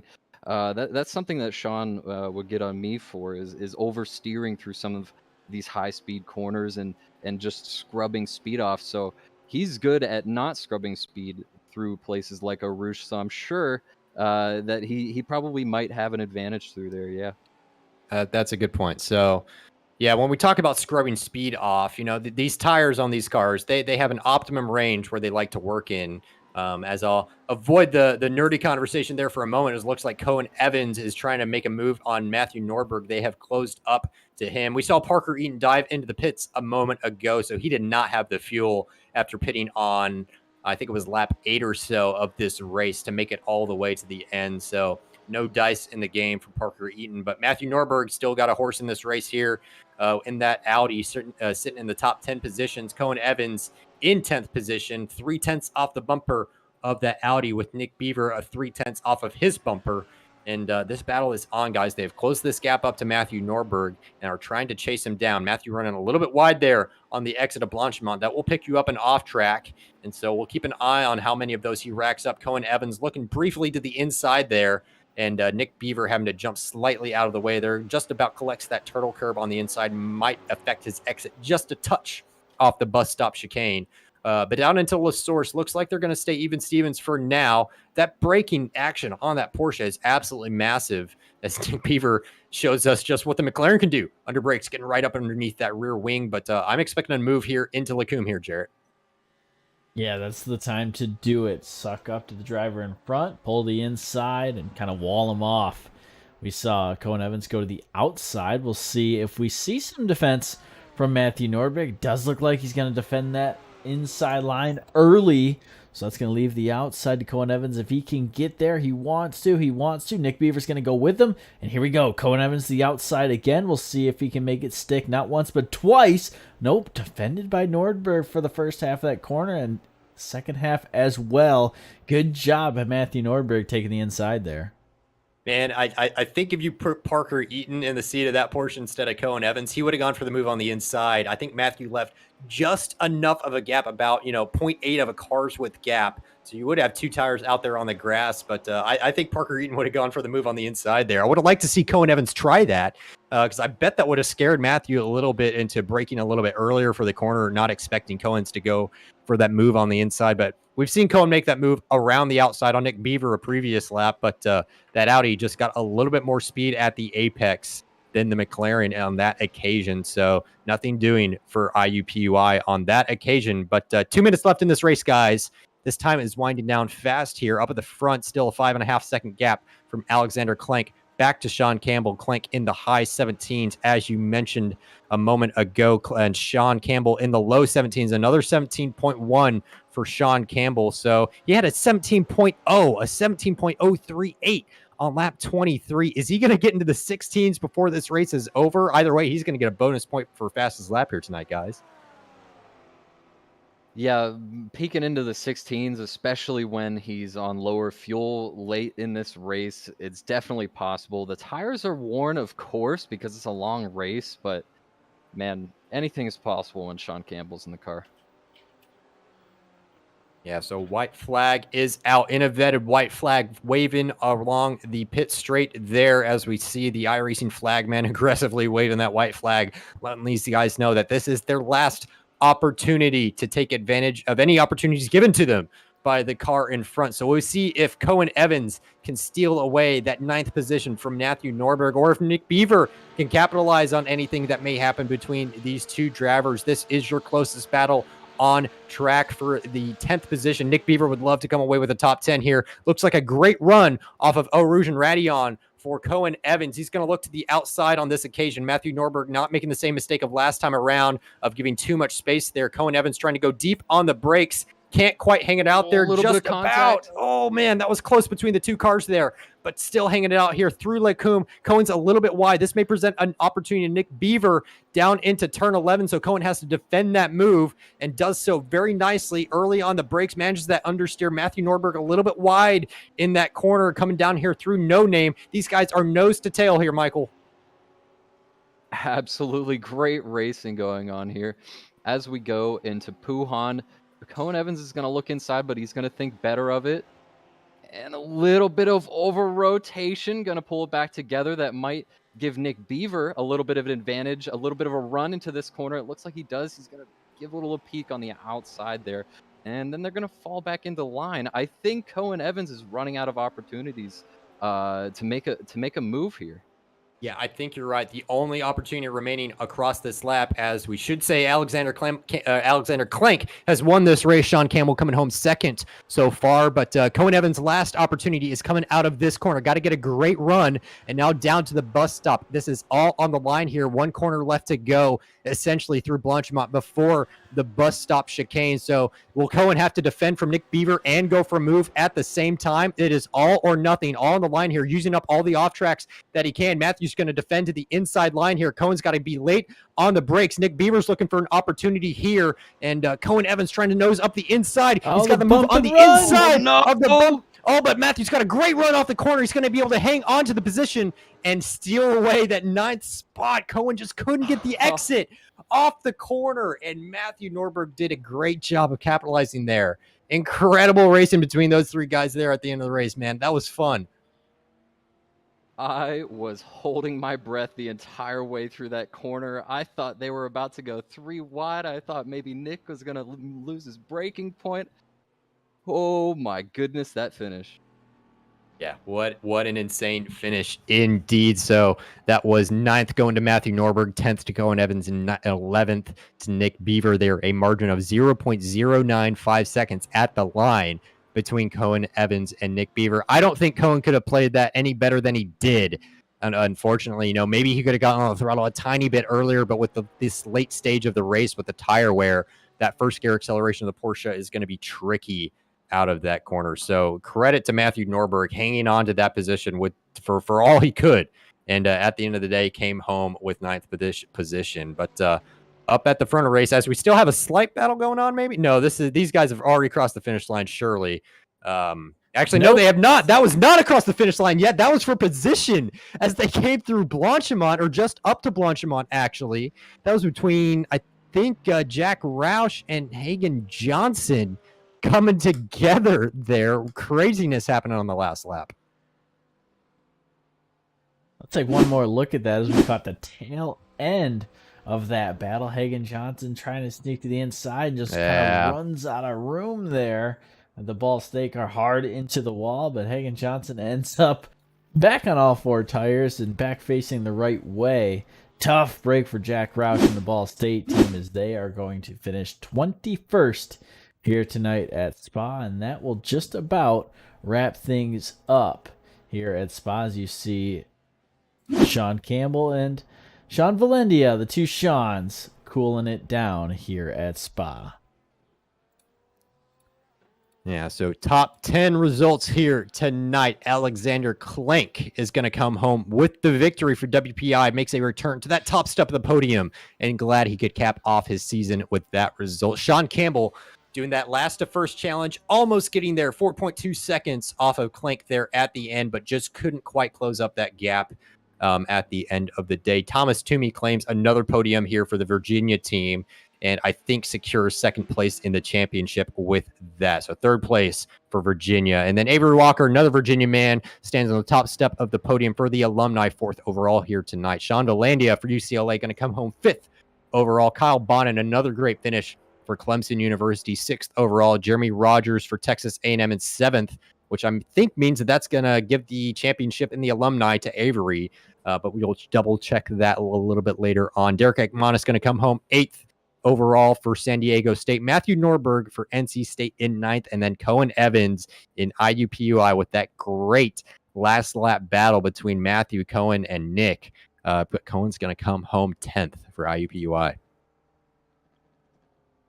Yeah, what a fun finish that was between those drivers. And that's what's so fun about these GT3s. And I think we've maybe taken it for granted a little bit at times during this season, is how good the racing is throughout the entire field.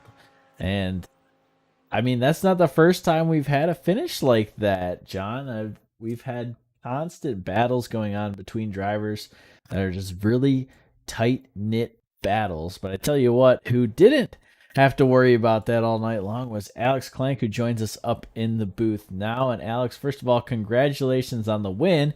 It only took Sean Campbell starting in the back to do it, but take us through. We talked about it up in the booth. This felt like a vintage Alex Clank kind of race, just dominated by you all night long. And walk us through Spa, because it looked like you were very comfortable out on track tonight.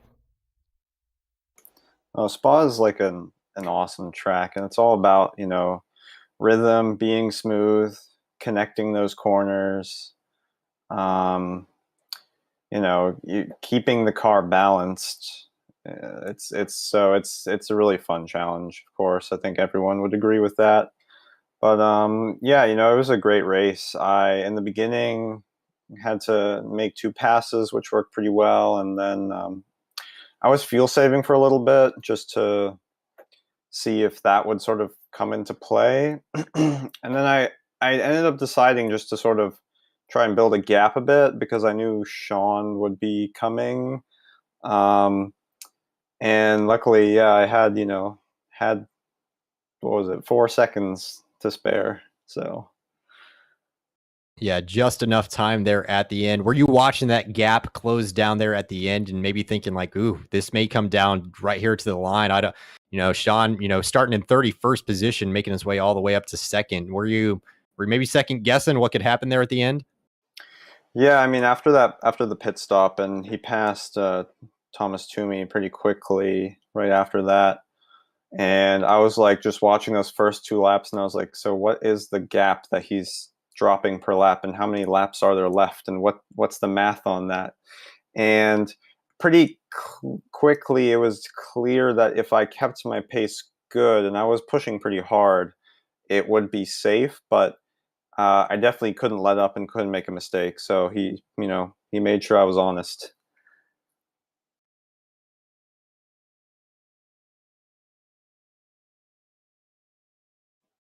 Yeah, made sure you were honest indeed. But how'd you find the Audi here tonight? What setup were you using? Were you actually using Sean's setup, or did you go for your own one on this race? Yeah, I used Sean's setup because I had about 2 laps of practice before the session started. I heard people saying that the Porsche just wasn't fast, so I was like, well, I'll drive the Audi. The Audi was pretty good to me.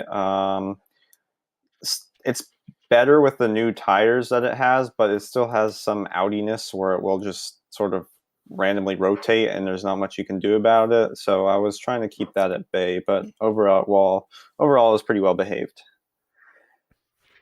Well, pretty well behaved it was, and comes away with a win for the WPI team. And I believe that's going to put you 3rd in points after all is said and done. So Alex Clank, a win, 3rd in points after season 3. Who do you want to give a shout out to for this season?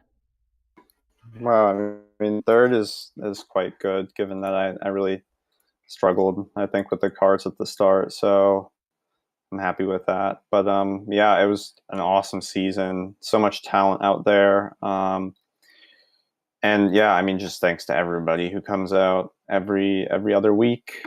Thanks, of course, to you guys for putting this on, making these awesome broadcasts, and yeah, I'm just excited for the next season to start. All right. Well, Alex, always great talking to you and definitely always great watching you out on track. Congrats again on the win, and we hope to talk to you in season 4. Thanks, guys. So that's Alexander Clank, your winner here tonight. And I think you heard it in his voice. He knew the gap was coming, but he knew if he just kept doing his thing, Sean Campbell could not catch him. And I think that proved huge for him tonight. And you said it, John, kind of vintage Alex Clank. And that was awesome to see tonight. Yeah, absolutely fantastic to see. And Jared, dare I say that might be the most we've ever gotten out of Alexander Clank in an interview. I mean, I think this win meant a lot to him, and it was great to see a return to form for WPI. And I hope he can carry this form into next season and really make another strive at the championship. But of course, I think he's going to be in the alumni category for going. And no, actually, I take that back. He's working on his master's degree, isn't he now? So he is still technically in that student category. So we'll see him again, I'm sure, in future seasons. Yeah, no doubt about that. And speaking of seeing them in future seasons, Sean Campbell joining us up in the booth now. And Sean, you almost did it. The last to first challenge was only a 4-second gap there at the end. How much fun was that for you to do tonight? I think it was really fun. I had to send it, and I do apologize. I'm pretty sure I did make contact with one guy going into turn 1 because I outbroke myself a bit, but it was a lot of fun. I saw that. Don't worry, I saw that move going into turn 1, but no harm, no foul. I don't think he was any worse off on it, and I think it might have been coming anyway. But well done, Sean, moving from the back to the front. What are you thinking when the fuel stops are coming through? I tried to save to get the extra lap, and I don't know if anybody noticed, but I ran out halfway down the pit lane and started sputtering. But I tried to get the extra lap in because I would save about a second at a time, and it did to Thomas. I'm pretty sure I gained about a second, but Alex was just gone. He just disappeared. Yeah, I mean, first off, incredible race, and well done to you, not only for making it all the way through this race and all the way up to the podium and 4.2 seconds off. You know, I think if you'd probably gotten a little bit luckier with traffic in some places, I bet that gap would have been even smaller, and you might have even challenged for that win there overall. But that being said, coming home with the overall championship win overall in the CIL Season 3 here tonight. So, what does that mean to you, and what do you think we can look forward from you in future seasons? I don't know. I'll definitely be back because I think it's a lot of fun getting to, especially with the setup making idea that I had. It was a lot of fun learning how to set each car up, and now that I know them better, I'll be able to hopefully set them up better if we end up using GT3 again. But I think I've already said fun a bunch, but it was a ton of fun. Well, glad to hear it. Glad you had a great time. Again, congratulations on not only 5 wins, a record 5 wins in the season, but 6 podiums in a row as well. So any shout outs you want to give before we send you on your way? Shout out to Michael. I mean, I don't need to shout him out. He's right here. But Neon Racing, there's one. Michael and Max for getting me into CIL last season, which was also a ton of fun. But I guess that's it. All right, man. Well, a final congratulations to you. Well done here tonight and for the rest of the season as well. And we hope to talk to you again soon, man. All right. See ya. So it's Sean Campbell, your points winner, and not your race winner tonight. Kind of feels weird to say, but I tell you what, when your drop week is a second place finish, you're doing something right, John. Yeah, you're doing something incredibly right. And what I think 259 points might be the maximum number of points that you can possibly get, because he would have gotten a extra point for qualifying on every single race, maybe, and then fastest lap, I think, probably on every race. So that might be the absolute maximum number of points that you can possibly score. I mean, what more can be said? That's incredible. Yeah, It's really a historic. Sorry, Jared. It's a historic performance. I don't know if we're gonna see something like this again, unless Sean just goes and does it again next season. Honestly.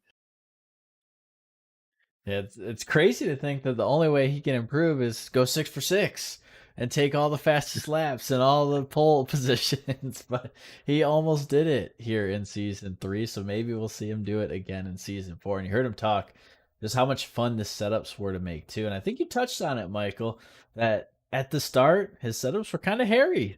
They suited his driving style, which is wild and free, but he's able to tune it a little more to, we'll call it the conservative side. And I tell you what, a lot of the drivers liked it too, and that's what's so cool to see is that community that is kind of formed here on this roadside in the CIL. And that's something that's really good to see. A lot of the times on roadside, especially with open setups, is you'll be like, "Oh man, that guy just has the best setup. Whatever. That's why he's flying." Well, Sean's just like, here's my setup. You can use it too, and it's pretty drivable too. So I'll use it too. You can use it, and we can go head to head now. So it's really. I have no words. It's awesome. Yeah, no words indeed. So joining us up in the booth now, our third place finisher here tonight from the University of Virginia, Thomas Toomey, joining us up in the booth. And Thomas, we saw you battle Sean Campbell for about 2 laps or so, and then kind of gave way. Walk us through trying to stay. It looked like you want to stay on his back bumper and just how hard that is. We're talking about his 5 wins, just his incredible pace, especially in the McLaren here tonight. Take us through that as well. Yeah, it was tough trying to stick with him. There's a lot of spots on that track where you can go off and lose a ton of time and potentially lose the car. And I was just trying to stay alive for the whole race, just trying to claim P2 here in the championship battle. Yeah, well, you certainly managed that, coming home with 178 points to your win and a number of podiums as well, average finish being 3rd. So on average, you were on the podium every single race, which is pretty incredible there.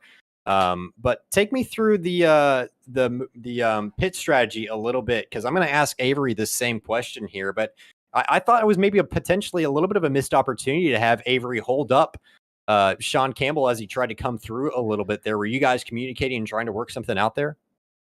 We knew he had a whole lot more pace, and I actually had another lap of fuel in the car based off of saving behind Avery for a little bit. So we didn't really plan on putting up a whole lot of contention. He was also trying to clinch his first place in the overall championship. So we were just trying to stick with each other and pull away from the rest of the field. And we knew he was going to catch us regardless. Gotcha, man. Well, I mean, either way, well done there. But did you have anything in the tank for Clank there? I mean, I don't think any of us expected us to come out with, or for Clank to come out with that incredible amount of pace. Did that surprise you at all? Definitely did. I wasn't anticipating that amount of pace. I thought I had saved enough tire at the end, but I think the track got a little hotter, and then the warmer temperature with the addition of more rubber on the track, it started to get really tight and hard to drive, and I had a few minor moments, and I didn't really want to push it again, just trying to finish the race. So, yeah, he definitely pulled away from the field. Good on him for being the lone survivor of Sean Campbell. Yeah, lone survivor indeed. But either way, man, great job here tonight, coming home with another podium for Virginia and 2nd place overall in the CIL championship standings. Any shout outs you want to give before we send you on your way? Yeah, definitely want to shout out Avery for being a great teammate in the alumni category. He did a really awesome job towing me through some races, and I towed him through a couple races. Really great communication. I want to give out a shout out to Virginia Motorsports and the growing sim interest there. I think we're trying to build a good sim program here as well. We're looking forward to that. And then shout out to my parents who've watched every single one of these races. Awesome, man. Well done here tonight, and enjoyed watching you here. Hoping to see more of the same in season 4 and have you back again for another set of races, whether they be in the GT3s or in a different vehicle. But either way, well done here tonight, man, and we'll talk to you again soon. Thank you. I'll see you guys then. Have a good one. That's Thomas Toomey from the University of Virginia. Shout out to his parents for tuning on in. Hope you guys enjoyed that as much as we did. But you mentioned it, second place there in the points, third place here tonight. Mr. Toomey kind of quietly had that season. I think we talk about Thomas, it seems, late in races, and that's it. Every time he just kind of floats in that top 5 and then makes a mad dash at the end, and it's paid off for him. And really great to see the teamwork as well, as he mentioned Avery Walker. And speaking of, Avery Walker going to join us up in the booth here. Avery Walker coming away 4th, and some great words from Thomas Toomey. And I tell you what, we've got more great words for you.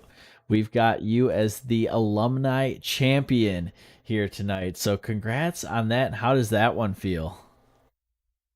And I honestly still kind of can't believe it. I was telling Jeremy, I feel like Nico Rosberg in 2016. I just feel like I had to give that absolutely everything to pull that off because Jeremy is so strong.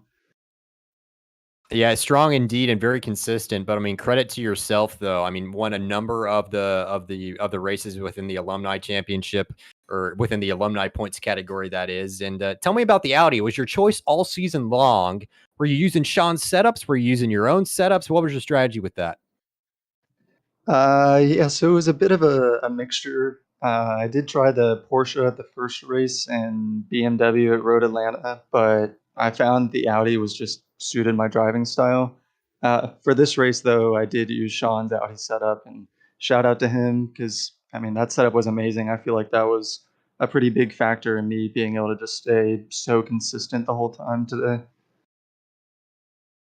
Yeah, that setup made by Sean is actually an outstanding setup, especially for the Audi to get it tamed, to get it stable for anyone to drive. Coming into the closing laps of the race, you've got Sean, well known, is coming from the back.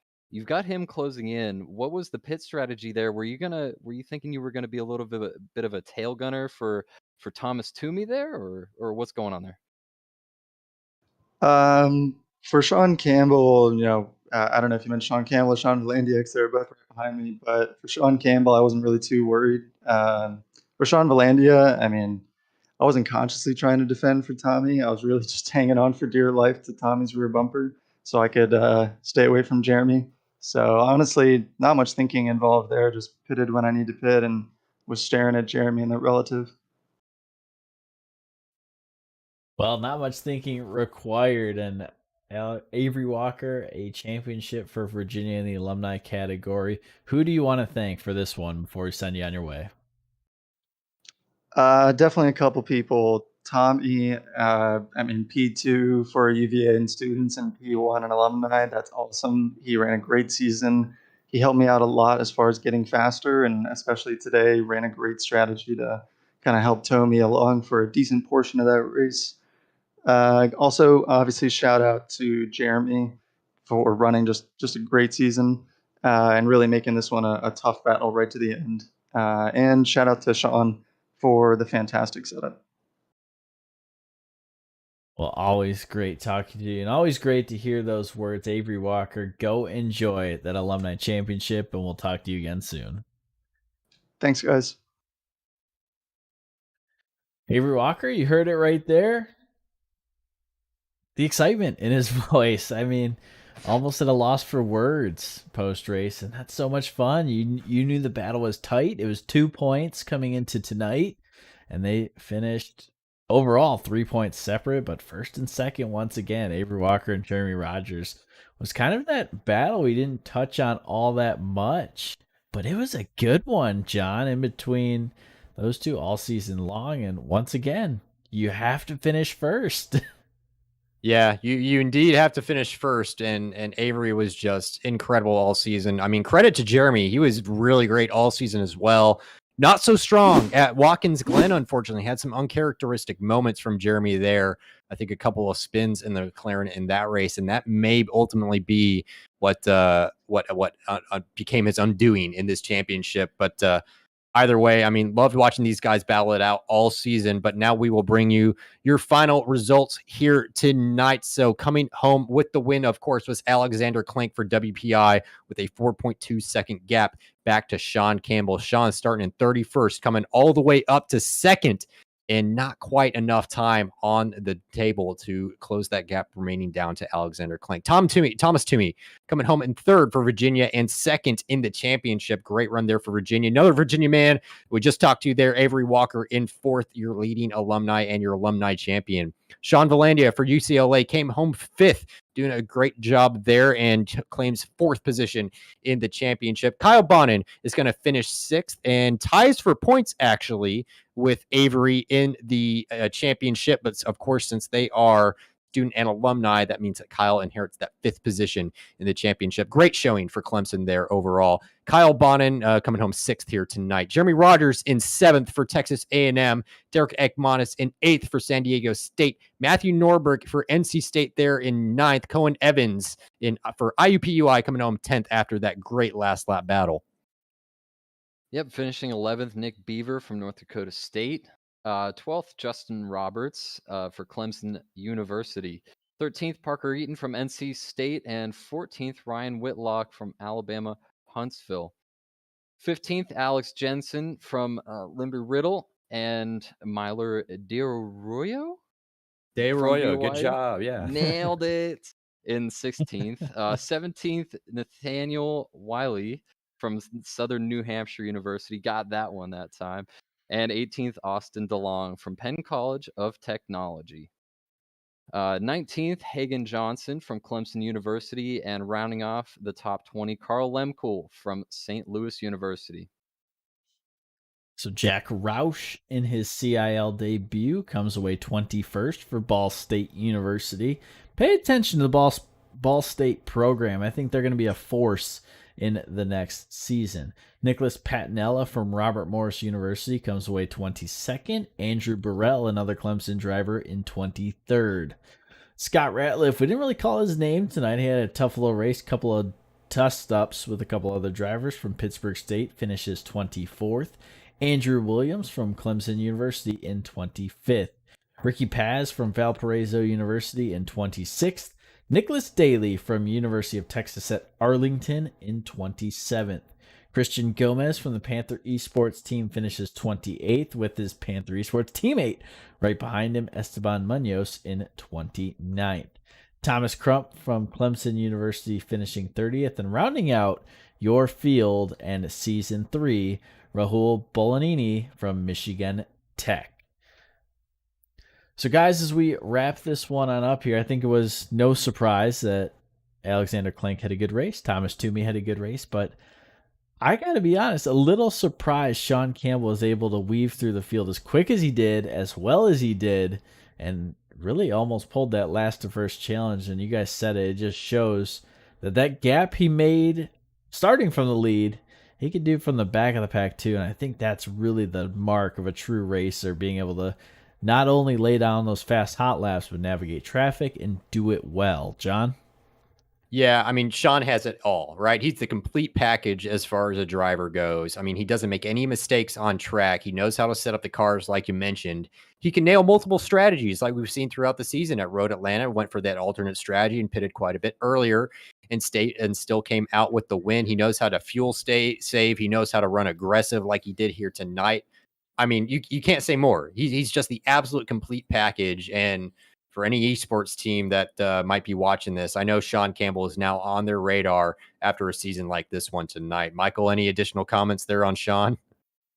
Yeah, man, for all those reasons, Sean is a mature, fast driver. Sean is incredible in any car that he gets into. He absolutely loves driving in iRacing in general. He participates in so many different series. He's so versatile, and man, it's been great being on the same team as him for quite a while, and what he's grown into is just this unstoppable force. And you said it, versatile. We've seen him on the oval side too, and he made a great run a couple weeks ago. So Sean Campbell, well versed in pretty much all cars on iRacing. It's starting to look like, and you nailed it. That's the mark of a true racer, as it were. So, guys, as we wind down season 3 on the road side, season 3 on the oval side will pick right up next week at Homestead Miami Speedway. And I want to pick your brains here. You have any big predictions for that one? I know we constantly talk about that UNC Charlotte dominance almost, but I think they're going to have a little trouble this upcoming week as Tennessee, and don't forget about Henry Morse as well. John, you got any big hot takes coming for us next week? Man, the only hot take I've got coming for you is I hope the points work out in such a way that we do have to have a shootout race. There is a potential scenario that could brew coming up next week where if certain drivers finish in certain positions, then we could have to go to a tiebreaker race. There is a strategy where, you know, we do a count back system. So if you are tied in points, we go to whoever has the most wins. If it's the same there, we go to whoever has the most second place finishes, and so on and so forth. And if all the way through all of that, you're still equal, then we go to a shootout race. Jarrett, I would absolutely love to see a shootout race. This would be like the ending of Cars 1, right? Like shootout there in California. What more could you want from an oval race like that? So that's really what I've got my fingers crossed for. Michael, what are you looking forward to happen next week? I'm looking forward to what happens in the battle between Austin Farr and Jared Kaler. Austin Farr got caught up in a lot of incidents last week, so I'm hoping to see him back up in the front, and I'm hoping I want to see how he's going to battle back from this kind of adversity. I know the championship up front is really close, and Henry Morse is going to have a word with that too. Yeah, and you mentioned it, Austin Farr, a tough week last week, so that's going to be his drop. And all of a sudden, that time where you finished 5th and it was maybe your drop, that looms a little bit large. So Austin Farr maybe needs a win here. We'll go through all those scenarios with you next week. So one more time for us here in season 3 on the roadside. First of all, congratulations to the graduates one more time. You'll see them on your screen here in a moment. But Michael Koholich, Alexander Clank, Nick Beaver, Nathan Brungett, and Zach Lindler. A couple of those guys who you saw tonight. 3 of them to be exact, one on your screen right now. But congrats to you guys on completing your degrees. Seriously, very awesome to do. And I think it's one of my favorite things we get to do here in the CIL is congratulate you guys on that hard work paying off for that piece of paper that we joke about getting, but that'll go a long way for a long time. So seriously, for all of us here at the CIL, congratulations. So for all those of you still at home hanging on with us here tonight, thank you as well. Hope you guys enjoyed it as much as we did up in the booth. And if you want a little more CIL action, we've got next week the finale at Homestead Miami Speedway on the oval side, and it should be a good one. A lot of point scenarios, and cross your fingers for what John said, that shootout there at the end, and that would be a good one. We'll have Lightning McQueen and the King duking it out in the streets of California, so stay tuned for that. But for all of us in the CIL, for one last time here tonight, thank you so much for tuning on in, and we will see you again soon.